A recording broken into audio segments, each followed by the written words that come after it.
Hi hello friends, welcome to our channel PR jobs info.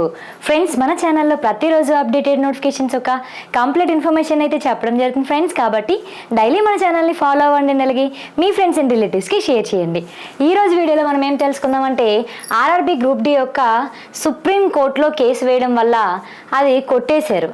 So అది అసలు ఏంటి complete information గురించి తెలుసుకుందాం. సో 10th వాళ్ళు ఇంకా కొంచెం ఊపిరి పీల్చుకోవచ్చు. సో అది కూడా ఏ విధంగా తెలుసుకుందాం. అండ్ అలాగే ఎగ్జామ్ తేదీలో మార్పు ఎటువంటి మార్పు వచ్చింది, సో ఎగ్జామ్స్ జరుగుతాయా జరగవా, ఇవన్నీ కూడా మనం ఈరోజు వీడియోలో అయితే తెలుసుకుందాం. ఓకేనా? సో లేట్ చేయకుండా వీడియోలోకి వెళ్ళిపోదాం. సో గాయస్, మనకి first of all RRB group D.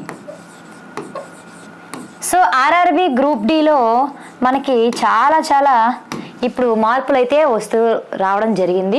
అయితే అసలు ఆర్ఆర్బీ గ్రూప్ డి అనేది మనకి ఇప్పుడు ఎగ్జామ్ షెడ్యూల్లోనైనా ఈ కోర్టు కేసులోనైనా అసలు ఏంటి, దీని గురించి పూర్తి వివరం తెలుసుకుంటే first of all court case. So court case అనేది దేనికి వచ్చింది అసలు? ఫస్ట్ ఆఫ్ ఆల్ అంటే మనకి క్వాలిఫికేషన్ ఏంటి ఇచ్చారమ్మా? 10th క్లాస్ ఇచ్చారు.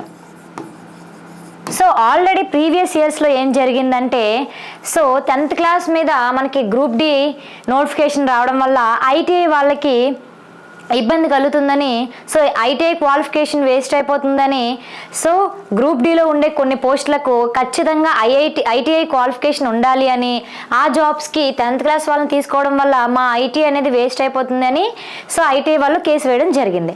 సో ఈ కేసు వేయడం జరగడం వల్ల అప్పుడు ఏం జరిగింది అంటే, సో అప్పుడు నోటిఫికేషన్లో ఎండింగ్కి వస్తుంది కదా, సో ఈ నోటిఫికేషన్ ఇలా అయిపోనియండి, సో నెక్స్ట్ ఫర్దర్ నోటిఫికేషన్స్ నుంచి గ్రూప్ డికి ఐటీఐ క్వాలిఫికేషన్, సో ఖచ్చితంగా ఇంపార్టెంట్ పోస్టులకి ఐటీఐ ఖచ్చితంగా ఉండాలి అని ఇంతకు ముందు కోర్టు తీర్పు అయితే రావడం జరిగింది. సో అప్పుడు అలా జరిగింది. సో మనకి ఇప్పుడు జరుగుతున్న ఈ నోటిఫికేషన్లో కూడా ఫస్ట్ ఏం చేశారంటే మళ్ళీ 10th క్లాస్ క్వాలిఫికేషనే ఫుల్ నోటిఫికేషన్లో ఇవ్వడం జరిగింది. సో దానివల్ల మళ్ళీ ఐటీఐ వాళ్ళు అనేవి కేసు వేయడం జరిగింది. సో కేసు వేయడం జరగడం వల్ల సో ఇప్పుడు క్వాలిఫికేషన్ మీద కోర్టులో కేసు జరుగుతుంది. సో ఇప్పుడు మనకి ఫస్ట్ క్యాట్కి ఆశ్రయించారు ఐటీఐ వాళ్ళు. అయితే క్యాట్ అనేది ఢిల్లీ హైకోర్టుకి కేసు అనేది ఫార్వర్డ్ చేయడం జరిగింది.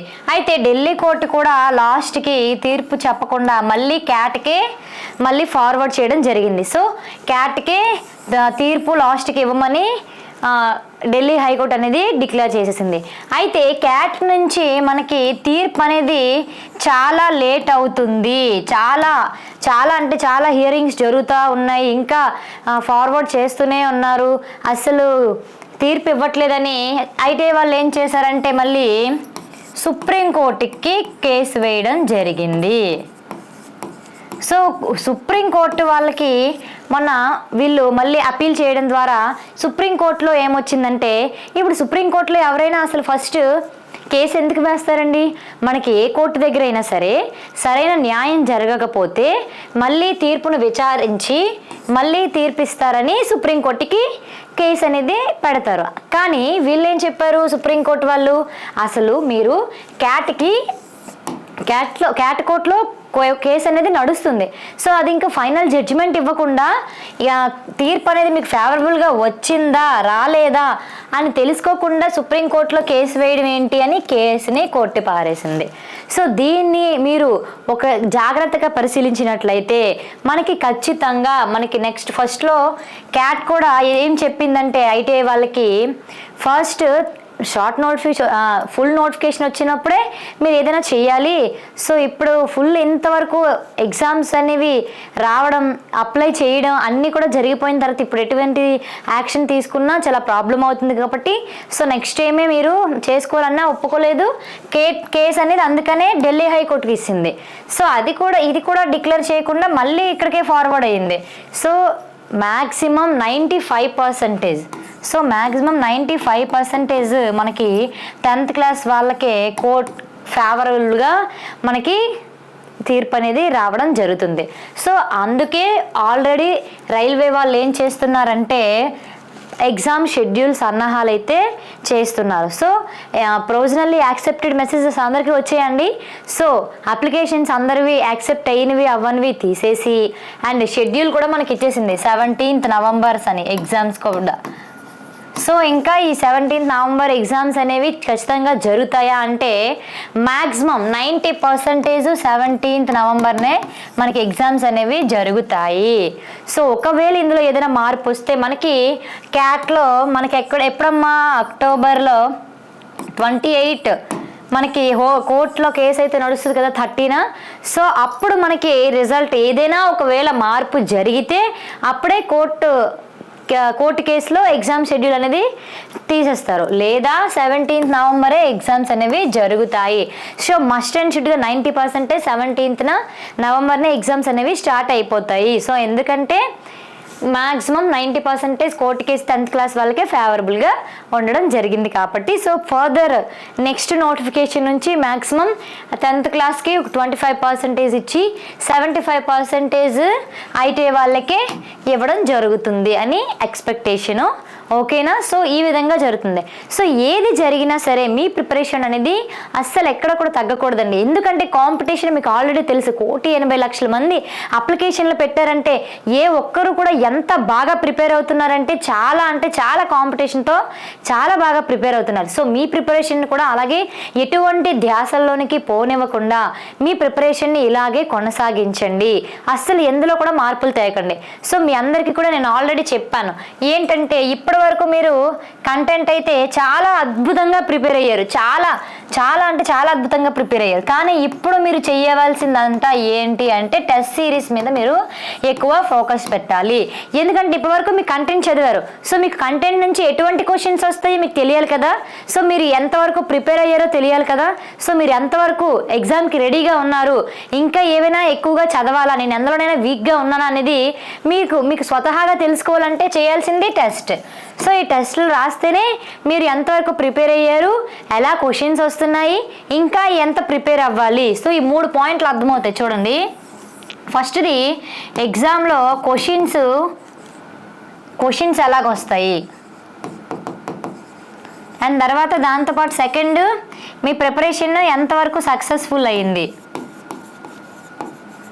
సో మీ ప్రిపరేషన్ ఎంతవరకు సక్సెస్ అయింది. అండ్ థర్డ్ ఇంకా మీరు ఎందులోనైనా వీక్గా ఉన్నారా, ఇంకా ఏ టాపిక్ మీరు ప్రిపేర్ అవ్వాలి, అందులో మీకు వీక్గా ఉన్నారా, ఈ విషయాలన్నీ తెలుస్తాయి. సో ఎగ్జామ్లో క్వశ్చన్స్ అనేవి మీరు కంటెంట్ ఎంత బాగా ప్రిపేర్ అయితే అంత బాగా మీరు ఎగ్జామ్ అనేది రాయగలరు. సో ఫస్ట్ మీరు ఎగ్జాంపుల్గా ఒక టెస్ట్ రాస్తే ఇప్పుడు లైట్ అనే ఒక టాపిక్ నుంచి మీరు ఎగ్జామ్ రాశారనుకోండి, ఆ లైట్ నుంచి క్వశ్చన్స్ ఏ విధంగా వస్తున్నాయి ఫస్ట్ పాయింట్ తెలుస్తుంది. సెకండ్ పాయింట్ మీ ప్రిపరేషన్ ఎంత వచ్చింది, సో ఆ ఎగ్జామ్లో మీకు ఎన్ని మార్క్స్ వచ్చాయి, సో మీరు ఎన్ని మార్క్స్ తెచ్చుకోగలిగారు, అది మీ ప్రిపరేషన్ ఎంత అనేది తెలుస్తుంది. థర్డ్ ఇంకా అంటే మీరు ఇప్పుడు 10 క్వశ్చన్స్ ఇచ్చారు, 10 క్వశ్చన్స్లో 8 రాయగలిగారు, 2 రాయలేకపోయారు అంటే మీరు ఇంకా అందులో ఏదో చదవాల్సింది మిస్ చేసింది ఉంది అని మీకు తెలుస్తుంది. కాబట్టి ఇప్పటి వరకు మీరు చేసిన కంటెంట్ అనేది పక్కన పెట్టి ఇప్పుడు టెస్ట్ సిరీస్ మీద ఫోకస్ చేయాలి. సో రోజు కూడా ఎగ్జామ్స్ టెస్ట్లు అనేవి రాయాలి. సో ఇలా రాస్తే మీకు తెలుస్తాయి అన్నమాట ఈ విధంగా. సో అప్పుడు మీరు ఏ టాపిక్లో వీక్గా ఉన్నారని తెలుసుకొని దాని యొక్క కంటెంట్ అనేది చూసుకోవాలి, లేదా మీరు రాసుకున్న రన్నింగ్ నోట్స్లోని మ్యాటర్ అనేది చదువుకోవాలి, లేదంటే రివిజన్ చేసుకోవాలి అప్పుడు. ఓకేనా? సో ఇప్పుడు మీరు ఏం చేయాలి, టెస్టులు రాస్తేనే మీరు ఎంతవరకు చదివారు, కంటెంట్ ఎందులో వీక్ ఉన్నాయో తెలుస్తుంది. సో అప్పుడు మీరు రివిజన్ చేసి మళ్ళీ ఆ టెస్ట్ రాసేటప్పుడు మీకు రిజల్ట్ అనేది తెలుస్తుంది. ఓకేనా? సో ఈ విధంగా ప్రిపేర్ అవడం వల్ల మీకు ఎక్కడ మీరు వీక్గా ఉన్నారు, ఎక్కడ మీరు మార్కులు సంపాదించాలనేది తెలుస్తుంది. అయితే ఇప్పుడు చూడండి, మీ అందరి కోసం బాగా ఆలోచించి మేము రైల్వే జాబ్ స్పెషల్ అనే కోర్సుని అయితే విడుదల చేయడం జరిగింది. సో ఇందులో ఏముంటాయంటే 1 lakh, so 1,00,000 bits, NCERT bits, అది కూడా చాలా ఇంపార్టెంట్ అండి. ఇది చూడండి ఎన్సీఈఆర్టీ. సో ఎన్సీఈఆర్టీ బిట్స్ అయితే మేము 1,00,000 బిట్స్ పెట్టడం జరిగింది. అండ్ అలాగే ఎన్సీఈఆర్టీ కంటెంట్తో మెటీరియల్ కూడా అందజేస్తున్నాం. సో ఈ ఎన్సీఆర్టీ కంటెంట్ మెటీరియల్ అనేది మీకు రివిజన్కి పనికొస్తుంది. ఈ 1,00,000 బిట్స్ అనేది మీకు టెస్ట్లు రాయడానికి పనికొస్తుంది. సో ఇది కూడా మీ అందరికీ అందుబాటులో ఉండాలని కేవలం 299 రూపీస్కే మేము ఇవ్వడం జరుగుతుంది. అది కూడా 90 డేస్ వ్యాలిడిటీతో ఇస్తున్నా. అసలు ఇందులో ఏముంటాయంటే NCERT bits, chapter wise PYQ, NCERT plus material test సిరీస్లో ఉంటాయన్నమాట. ఓకేనా? సో ఇది ఒక రైల్వేకి గ్రూప్ డి గానండి కాదండి, group D, NTPC, RPF, JE, ALP, technician, grade 1, grade 3 అన్ని రైల్వే ఎగ్జామ్స్కి కూడా యూజ్ అవుతుంది. ఎందుకంటే రైల్వే అన్ని ఎగ్జామ్స్కి కూడా మనకి ఎక్కడి నుంచి క్వశ్చన్స్ వస్తాయమ్మా? ఎన్సీఆర్టీ బుక్స్ నుంచి. సో ఎన్సీఆర్టీ బుక్స్ అంటే ఏంటి? 3rd క్లాస్ నుంచి 10th క్లాస్ వరకు ఉండే బుక్సే ఎన్సీఆర్టీ బుక్స్.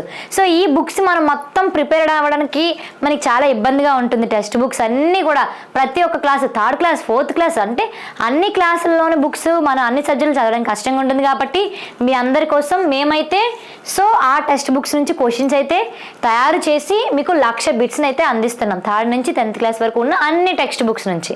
ఓకేనా? సో ఈ కోర్స్ అయితే మీకు చాలా అద్భుతంగా చాలా అంటే చాలా యూజ్ అవుతుంది. కాబట్టి ప్రతి ఒక్కరూ పిఆర్ జాబ్స్ ఇన్ఫో యాప్ని డౌన్లోడ్ చేసుకుని కోర్స్ని అయితే చూడండి. ఓకేనా? ఈ కోర్స్ మీకు చాలా యూజ్ అవుతుంది. కేవలం 299 రూపీస్కే. ఓకేనా? సో ఇంకా ఏమైనా డౌట్స్ ఉంటే కామెంట్ బాక్స్లో కామెంట్ చేయండి, లేదంటే డిస్క్రిప్షన్లో వాట్సాప్ లింక్ ఉంది, గ్రూప్లో జాయిన్ అవ్వండి. నాకు క్వశ్చన్స్ అడగండి, నేను రిప్లై ఇస్తాను. అండ్ మోర్ ఓవర్ మనకి పిఆర్ జాబ్స్ ఇన్ఫోలో ప్రతిరోజు 7:30కి లైవ్ క్లాస్ అయితే కండక్ట్ చేయడం జరుగుతుంది. సో ఆర్ఆర్బి రైల్వే ఎగ్జామ్స్ అన్నిటికీ కూడా. సో ప్రస్తుతానికి గ్రూప్ డి నుంచి మనం చేయడం జరుగుతుంది. సో ప్రతి ఒక్కరు లైవ్లో పాల్గొనడం వల్ల పీవైకి క్వశ్చన్స్, సో ప్రీవియస్ ఇయర్లో క్వశ్చన్స్ ఏవైతే వచ్చాయో ఆ క్వశ్చన్స్ అనేవి మనం ఎలా రాయగలుగుతాం, ఎలా చదువుతున్నాము, ఎలా అనేది డిస్కస్ చేయడం జరుగుతుంది. సో ప్రతి ఒక్కరు లైవ్లో కూడా జాయిన్ అవ్వండి. ఓకేనా? సో ఈ కోర్స్ అయితే మాత్రం ఖచ్చితంగా తీసుకోండి, మీకు చాలా చాలా యూజ్ అవుతుంది ఇప్పుడుండే టైంలోనే. ఓకేనా? Thank you guys.